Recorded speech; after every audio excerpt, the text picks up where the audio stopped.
Hi, my name is Laura Shin, and I'm here at the Modular Summit with Josh Bowen, the CEO and co-founder of Astria. So why don't we start by having you tell us about Astria? What problem were you trying to solve with it? So Astria, we define it as a shared sequencer network.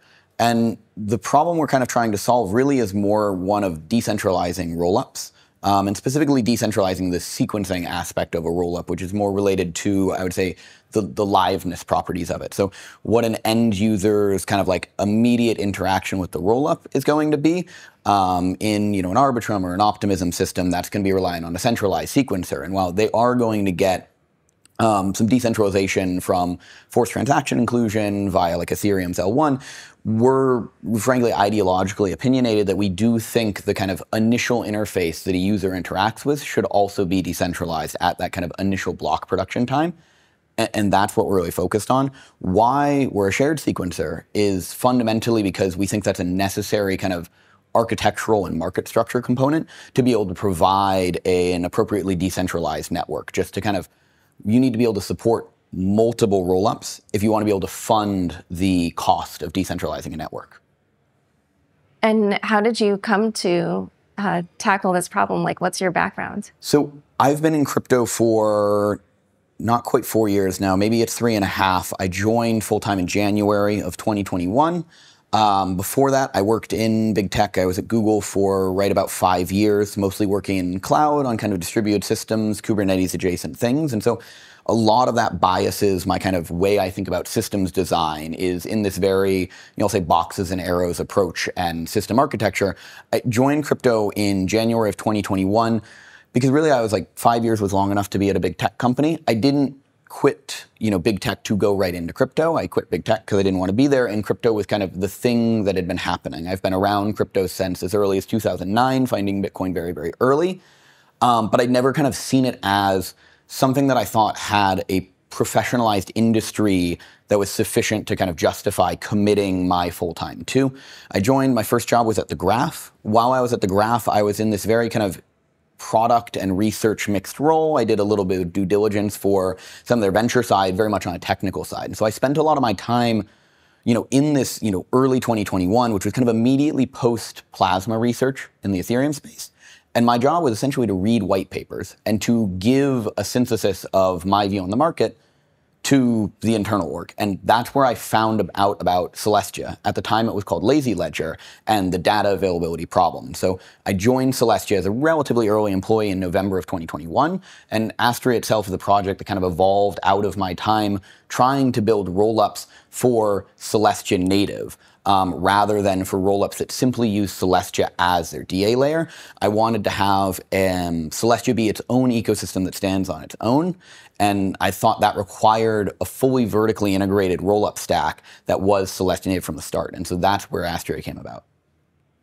Well, that's interesting. And so, as you mentioned in the beginning, you're working on this decentralized and shared sequencer. Mm-hmm. But let's start with like the context of what rollups today tend to look like in terms of their sequencer, and then we can contrast that to talk more about the benefits of decentralizing it, sharing it. Yep. So there's going to be some nuance in the technical definition, and then maybe what I'll say is like the practical reality, or kind of like, which pieces are like architecturally centralized versus what pieces are like centralized in like a practical way, in that maybe this is two logical components, but they are in practice run by the same entity. And so there's not really a separation, but it's useful to understand the separation. And so when we think about sequencing, fundamentally what sequencing is it is the act of receiving transactions, and it is putting them in some ordered sequence. And then it is committing to that ordering with some level of guarantee. So there is a relative strength of the commitment. In existing L2s, notably kind of like Arbitrum Optimism are the ones I'm most familiar with architecturally, they run what's called a centralized sequencer, and that the entity which is responsible for ordering the transactions and making a commitment over them is generally the lab or foundation entity or contractor thereof, but it is essentially like the developer of Arbitrum or Optimism, and they are the only entity running this sequencer. And the commitment strength is essentially a trust-based commitment. It is saying, well, it is not in Optimism's best interest, or it is not in Arbitrum's best interest to be malicious with the act of sequencing transactions for their users. Right, but so with a with a decentralized sequencer, then the importance is to not have trust in any particular one. Yeah, and I guess I would say, like, people often say they want system to be trustless, and that's not strictly accurate. There's more, we want to be trust minimized. And so we run our sequencer to decentralize it. Fundamentally, doing a decentralized sequencer is creating another blockchain network. And what I mean by that is you're going to have a new network with multiple node operators in the network. They're going to need to come to consensus through some consensus mechanism. For us, we use Comet BFT, formerly known as Tendermint, which is a practical Byzantine fault-tolerant consensus algorithm. And it fundamentally relies on a 2/3 honest majority to be secure, essentially. And the other benefit of like a PBFT, practical Byzantine fault-tolerant algorithm, is that you get single slot finality for it. And so while there is still trust, it is trust up to a 2/3 honest majority. So at least, 1/3 of the, if 1/3 plus one actors in the network are malicious, then you have risk there. But we still think that's like a significant improvement over there is a single entity that could unilaterally kind of change the operation of the network, and that may be hard to detect. How do you incentivize them? Is it like proof of stake or what? So at the phase we're at now, we have a DevNet up. We're moving to a testnet in, kind of ASAP right now. The fundamental reality of like blockchain engineering is hard, and you're always progressively working towards launching, and when it gets done is when it gets done. But from an incentive mechanism, we're going to start with a proof of authority, or more generously, you could call it a proof of governance, but the governance is going to be authority, and that's going to be me. But we're going to pick what is like a well-known set of node operators in the space. If you come out of the Cosmos or Comet BFT kind of ecosystem, there is a cottage industry of validator entities that are relatively well-known running chains. We're going to pick like a trusted set of those entities, and they're going to operate the network.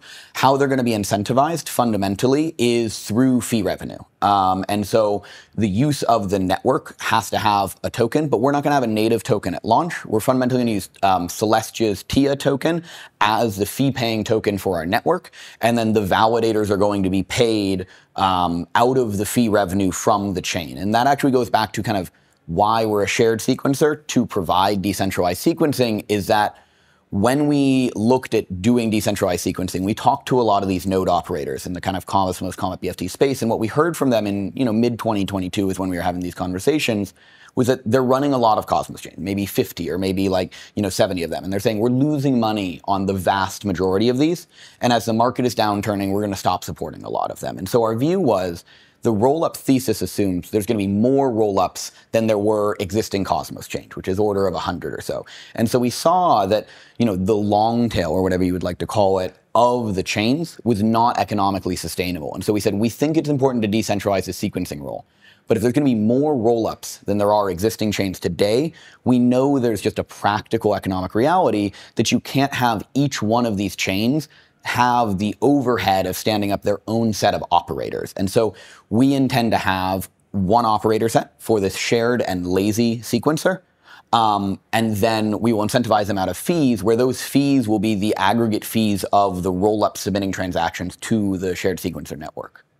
Okay, and like how many roll-ups would you imagine this could sustain? So I think it's very speculative. Fundamentally, the lazy design is interesting in that it's, I'll say, mostly agnostic to the number of rollups using that, and that from its view, it is just receiving transactions. Those transactions may be tagged with a namespace or a rollup ID, but fundamentally the limitation is going to be the bandwidth. It's just, I have this many nodes in my network, I have this block time. That requires all of those nodes to come to consensus on the ordering of however many bytes I want to fit in that given block, and that's going to be my limit. That limit could be filled by one very large rollup submitting all of the transactions, but it could be 100 rollups, it could be 1,000 rollups. The fundamental operation of the system is mostly agnostic to this. There's some subtle details over like how large a transaction is versus how many transactions there are, but by and large, it's about the same.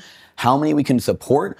Quite a lot. I'm not going to know numbers off the top of my head, but our bandwidth's going to be fundamentally limited by, we write data to Celestia, and Celestia is currently running 2 megabyte blocks at about 11-second block times. And so what we're running right now is we are running 2-second block times or so. And so we get about 5 blocks. There's a little bit of variance in these things, every Celestia block. And so we are currently capping our block sizes at 200 or 250 kilobytes, such that if we bundle 5 blocks, we're at, 1,250 kilobytes of data, or like 1.25 megabytes of data, and then we batch that to Celestia. And so fundamentally, we put that, 800 or so kilobyte boundary to avoid overloading Celestia and having a situation where we're trying to push more data than we can fit and we start kind of hanging. But that's actually our limitation, is how much data we can push. In very kind of early load testing we're doing kind of internally on our network, we're supporting somewhere around 1 to 2,000 TPS. But that's also going to vary transactions per second. And TPS is like a bad metric because that's going to vary depending on what type of transaction you're doing. So for example, in a test rollup we'd run an EVM rollup. And if it wants to have UniV2, like Uniswap V2 on it, and it wants to have a pool and it wants to do a swap, we see that taking about 500 bytes, between 450 and 500 bytes of data on our sequencer network. And so there's going to be different rollups maybe that are not an EVM that could have a significantly smaller, like I say, or a significantly higher density of data per transaction. But those are the rough numbers we have, and you can kind of work back from there. But the important thing is, we're agnostic to how many rollups it is. Fundamentally, the limitation is going to be the bandwidth of the distributed system. Okay, this is so fascinating. Well, so there's a number of other projects that are also working on decentralized or shared sequencers, such as Espresso, Phantom's Sonic. There's another one called Radius.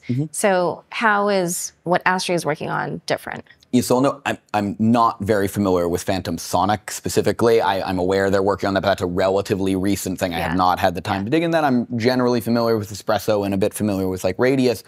The core differentiation from us at like a high level is kind of, I'd say, like ecosystem positioning, in that fundamentally Astria came about as a project out of my time as an early employee of Celestia, and again, wanting this vertically integrated stack of Celestia native rollups. And so we're only focused on Celestia rollups right now. We're not focused on Ethereum rollups. Fundamentally, our network and the rollups that run on top of us have no interaction with the Ethereum network. They use the EVM as that's one of the optional kind of like rollup, we'll say, execution engines or execution layers they could use. But the actual Ethereum mainnet network, we have no interaction with that. And I think that differentiates us from, Espresso and Radius as well. Again, Phantom, I'm not familiar with how Sonic interacts with like Phantom, the network. Whereas, Espresso, as they've kind of moved, they're focused on like a sequencing marketplace is what they're doing, and that they want the shared sequencer to be, one of many options for a given chain's kind of sequencing. We assume that all of the rollups that use Celestia are going to be net new rollups. We're not trying to convince an existing, rollup on Ethereum to migrate over. And the large reason for that is, I think, kind of political, and that like Optimism and Arbitrum kind of came about from like a similar path dependency as Astria, but for Ethereum, right? They were people who were very Ethereum aligned, who wanted to build their own thing to scale Ethereum. We wanted to build a thing to help scale and bring Celestia to market. And so from a design perspective, that gives us a little more simplicity because we assume anyone who is using Astria, that is like the first thing they kind of like start with, or the only thing they're using for sequencing. It's not someone already has an existing sequencing solution and they're migrating to Astria. We assume that we are fundamentally onboarding, whether they're app developers or people who are interested in being a rollup developer, whether they've built another one before, but the rollup they'll build is new for Astria. And so really, I think ecosystem positioning is going to be one of the core differentiations of Astria. And so I know that you're kind of, in this phase of rolling out, but do you have like specific partners that you already have in mind? Yeah, so we focused a little more on, I'll say, incubating and vertically integrating to go to market. And there's a couple reasons for that. So most notably, we have Forma. Forma's been running. It's not running on what I would say is like the Astria network, but it's using what we call the Astria stack, and that it's using all of the tooling and the open source software that we've created, and we operate the network in fundamentally a centralized capacity. And that does run a sequencing network. There are multiple nodes in it, but all of those nodes are operated by us. But it does write its data to Celestia mainnet. And Forma is, there is a Forma team, and it is like a joint kind of like incubation partnership between like us at Astria and some folks at Celestia to provide this NFT-focused chain for the modular ecosystem. And then similarly, At Astria ourselves, we're working on Flame, which we haven't publicly announced previously, which is going to be our own chain focused on Celestia native DeFi. And the reason we're incubating these projects and vertically integrating them is for a couple reasons. One is, fundamentally, we're an engineering organization. That is my expertise and my background, and I am the non-technical of the co-founders. I am the CEO. My CTO is, again, more technical and less in the kind of public light. And so our team is made up of, myself, my CTO, and like 13 engineers, and then a handful of people on, marketing and strategy. But, 75% of our team is engineering. And so we saw it as easier for us to provide an end-to-end go-to-market that provided this, roll-up that reaches end users, people who would actually interact with the roll-up state machine as they would an Optimism or an Arbitrum. It was easier for us to just build that in-house than it was for us to kind of build a business development or a partnership expertise and go get external partners. And the other reason is really the kind of, what I'll say is like the nascency of the modular ecosystem. Fundamentally, kind of to your earlier question, Ray, is like, when we went and talked to people, they said, oh, I want like it to be an Ethereum role. And it's like, why do you want to be an Ethereum role? Like, well, that's where all the assets are, right? There's, I don't know the prices today, but there's, $500 billion worth of like Ethereum sitting on the market. Celestia is somewhere around, a $7 billion like fully diluted value with somewhere around 20% of that floating. So it's just a much, much smaller number of assets, and it's a nascent ecosystem. And so if you start in that, it's harder. It's fundamentally being a startup versus an incumbent like Ethereum, but that was why we started the project. And so when we looked at the market, there weren't that many people who were kind of jumping at the bit to build a Celestia native thing. And we said, well, that's what's important to us. And so we'll do everything we need to do ourselves to kind of reach our end goals. And the last point I'll make is like, fundamentally a shared sequencer is middleware. And I come from a B2B kind of software background. And middleware is hard to sell because middleware is often, and sequencing falls into this category, it's sticky in that if you use it, if you commit to using it, look like an ERP and business finance land. If you use it, you're probably not moving off of it. And so what that means is people don't want to be the guinea pig and the first user of a piece of middleware that's important to their business. And so our view was, we need to prove that our stack works, that this is good enough, that a decentralized sequencer can provide a competitive user experience to a centralized sequencer. And we just said, it's going to be easier and we're going to provide a better product to our end users if we do that ourselves and bring that all the way to market. And that will dramatically reduce the amount of business development effort we need to do once we've proven the legitimacy of our platform and we've demonstrated. We really take an idea of, we want to show people that our stuff works. We don't want to simply tell them that it works and have them trust us. And so when you have something like an Arbitrum or OP Mainnet that have been around for longer and they did start with Ethereum, is it just not possible even for them to integrate this type of thing? Like, I know you're focused on Celestia, but I'm just trying to understand, like, on a technical perspective, like, could they even do it? On a technical level, it is theoretically possible, but it's theoretically possible in that kind of like software engineering design space where, well, it's all just code and most of the code is open source and you could change the code or write new code and do it. It's somewhat non-trivial. One of the big reasons for that is fundamentally Ethereum has a very different concept of finality than Celestia. Celestia is a Comet BFT chain, Astria is a Comet BFT chain. Ethereum has this kind of two-phase, I'm going to mess up the names, like Casper, FFT, whatever, but it has this kind of like heaviest chain with a finality gadget much later on these like 12 to 15 minute or something. Timing's also not an expert on kind of Ethereum consensus. And for us, it's relatively easy. We get to simplify our design by not worrying about reorgs, essentially, and having single slot finality. And so we'd have to change a bit of stuff in our system to integrate with an Ethereum. And then just generally from an existing rollups perspective, I would analogize this to in like a B2B environment doing like a lift and shift for like a database migration. And the reality is you have a 2 to 3 year old system that a blockchain is a database and it's been running. And if you want to lift and shift that database, that's going to take a lot of work. It's going to take a lot of planning. And maybe more importantly, the database in this case is money. And so it's a high-risk endeavor to do a lift and shift migration of a blockchain. And so we'll be able to kind of have an experiment on this because right now Form is running on its own Astria network. And we want to migrate it to Astria mainnet when that's live, hopefully in about 2 months. But that's going to be a first opportunity for us to do a lift and shift, and then we'll have a more clear answer that's not a theoretical answer on like, yes, we can change the code. Yes, it's just code. We say, we've actually done it. We've had state here, and we did that snapshot or whatever, and we lifted it, and we moved it over here, and from this block onwards, it's that. So again, in a technical sense, everything is possible, but in a practical sense, we've never structured the company, the project, the go-to-market as assuming we were going to convince an existing kind of large player to migrate over to our system. Right. So in this world of decentralized and shared sequencers that you're building, what are things that people cannot do in DeFi today that they could in that world? So I think as DeFi stands now, fundamentally, I'm not convinced there's like a Peter Thiel-esque 0 to 1 moment that we're necessarily unlocking. To some degree, we think decentralized sequencing is the correct way to do this. And it's correct in largely like an ideological fashion. You know, my view, very strongly held, is the point of working in crypto, the point of developing cryptocurrency technology used broadly is to be decentralized. And if you're doing a centralized solution, fundamentally, you're taking a shortcut. And the existing rollups that use centralized sequence are extremely well aware of this. They've had this concept of progressive decentralization on their roadmap for 3 years in some cases, right? And they always had decentralized sequencing on the roadmap. And fundamentally, they're not going to do that because it's unlocking a 0 to 1 improvement to what an application can actually do, because what an application can do is fundamentally going to be very dependent on what execution framework they use, whether that's an EVM or another thing. It's because it's the correct way to do it.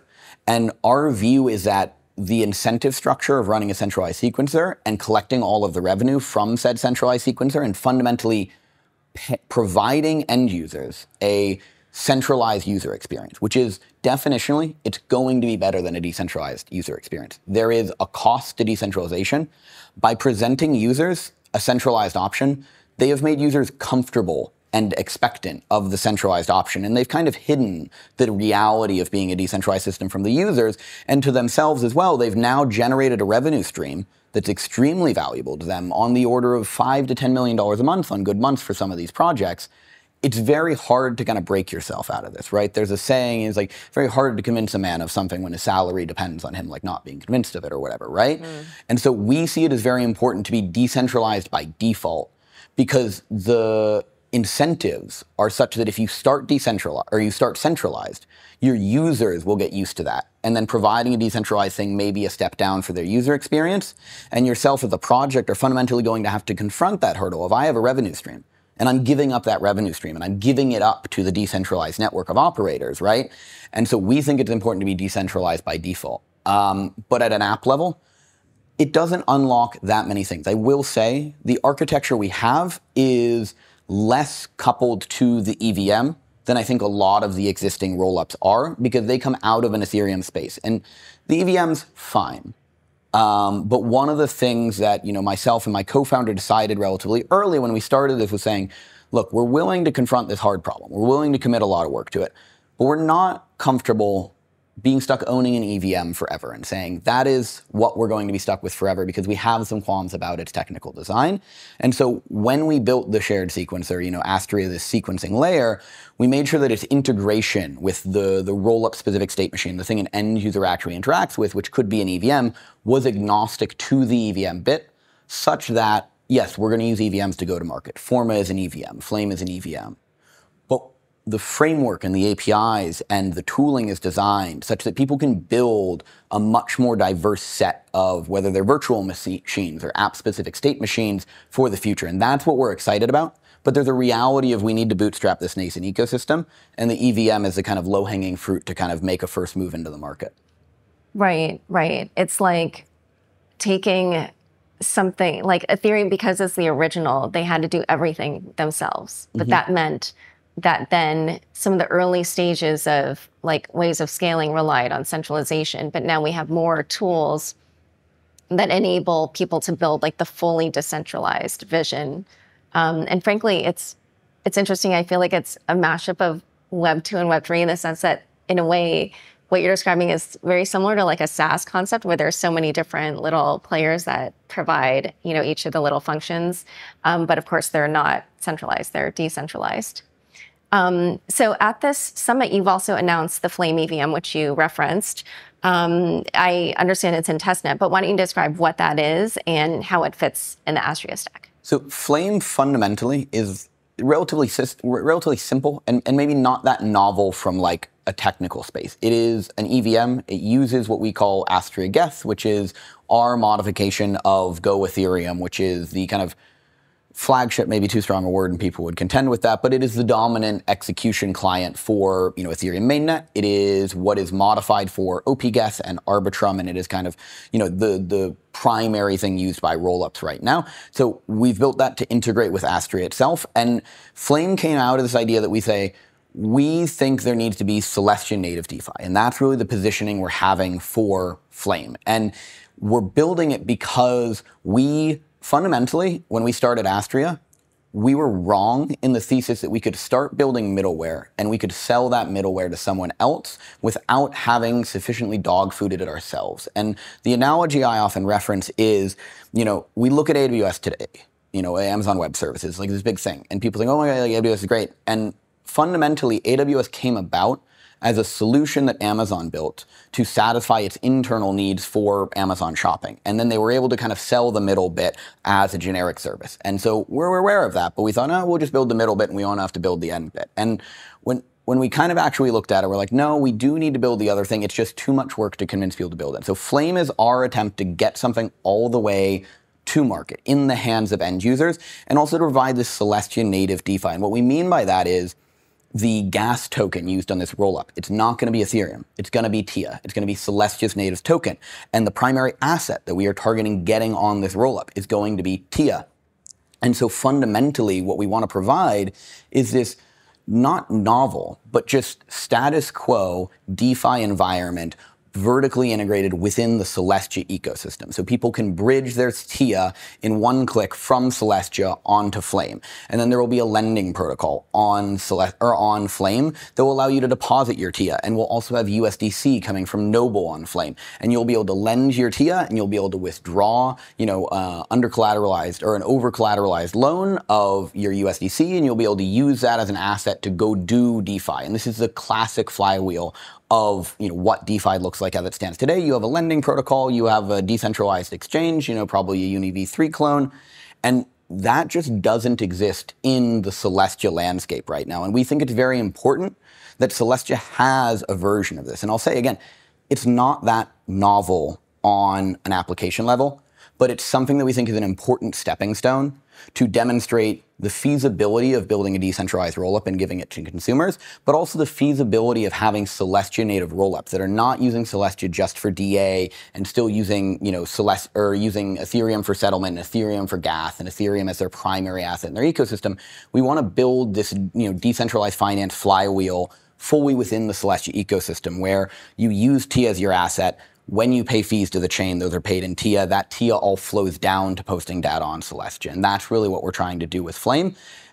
And again, what we said earlier, it also gets us kind of over this hump of saying, look, the shared sequencer works. It provides a good enough experience while remaining decentralized. And so it's kind of we're open for business. Look at what we've done ourselves. We are more than happy to help others build what they want on this platform.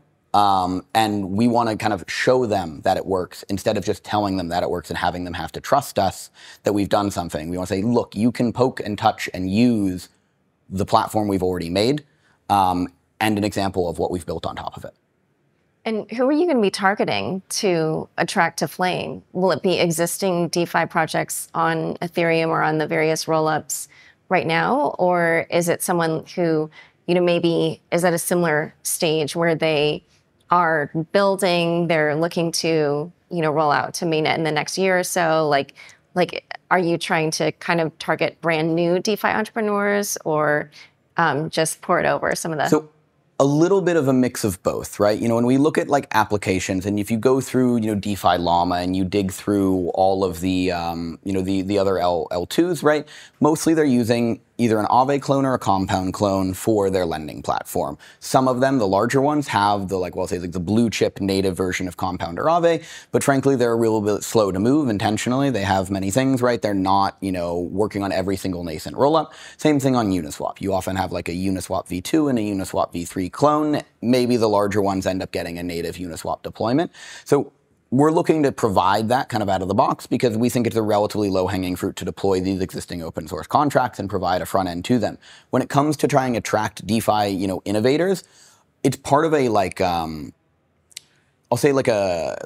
provide every option possible for someone who is interested in the modular ecosystem. If someone wants to build a rollup, we provide the shared sequencer itself and we'll help them build their own rollup. But if someone says, I want to be part of the modular ecosystem, but I'm a smart contract developer and I just want to deploy my smart contract as I know how to do, we want Flame to be that environment. Specifically, we're starting to see a new wave of DeFi entrepreneurs. It's still a relatively small cohort of people, but we're talking to some of like the newer projects in this space that are taking, what I would say is like a multi-chain first or maybe like a modular kind of approach and saying, we're not necessarily going to say, oh, we're on ETH-L1 and we'll primarily be on ETH-L1. They're kind of saying, okay, if I'm going to build this, smart contract, there's no reason this smart contract can't be broadly deployed. And there's a bit of overhead per chain, but there are a lot of projects that are very interesting. They've, similar to us, they've learned from the lessons of the status quo, the kind of incumbents in the space, and they've done their small innovations on top of it. Or in some cases, very large innovations. And they're also looking at the market structure and the way it's going, and they're open to deploying on a broader number of things.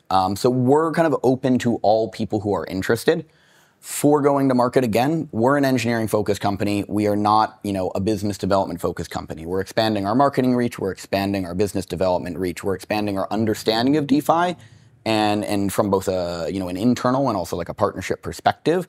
But we are planning to, bring at least kind of a lending protocol and, a decentralized exchange protocol, kind of, I'd say like in-house as this kind of minimum viable starting point so that we can provide a product to the modular ecosystem. So the customers that are, existing TIA holders that want to do DeFi in this Celestia native way, and we can give them out of the box. And then we have a broad range of platforms to provide services to any entrepreneur, whether they're a smart contract developer or whether they're a roll-up developer. All right. And is there anything else on the Astria roadmap that you would want to mention? So generally, I'd say, we're going to be, by the time this interview goes up, hopefully we are on testnet, though I'm cautious to give, specific, deadlines now. And then we're going to be trying to move to mainnet kind of, as soon as possible, ideally maybe within, a month or so of testnet. And so look forward to that. And really, if anyone kind of hears this and says, okay, I'm, a roll-up developer, I'm a DeFi developer, or if you're an NFT developer, we are more than happy to connect you with whether that's us as working on Flame, whether it's deploying a roll-up on Astria, whether it's understanding what the optionality of deploying a roll-up on Astria and what the design space is, or if you want to do an NFT and you want us to connect you to the Forma team, I guess I would just say we now feel we're at a point where we'd like to signal that we're kind of open for business and we're open to having these conversations because we think we've done enough work now that we're able to provide an actually interesting kind of development environment for all of these entrepreneurs in the space. Great. Well, it's been a pleasure talking to you. Thank you so much. Thanks so much.